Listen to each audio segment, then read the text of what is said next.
আউযুবিল্লাহি মিনাশ শাইতানির রাজিম বিসমিল্লাহির রহমানির রহিম।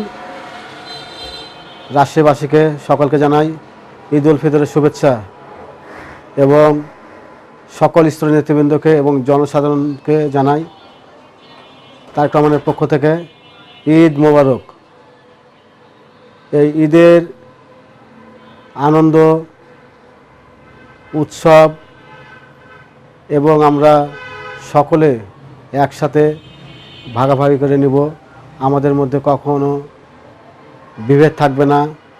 এই ঈদের আনন্দ সর্বস্তরের ধর্মপ্রাণ মুসলমান এবং বিভিন্ন ধর্মাবলম্বী মানুষের মাঝে ছড়িয়ে পড়ুক এই ঈদের আনন্দ।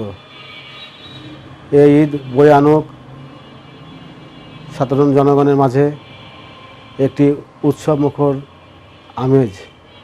আসুন আমরা এই ঈদকে আনন্দের সাথে পালন করি এবং আমাদের মধ্যে যেন কোনো রকম বিভেদ দ্বন্দ্ব যেন না থাকে।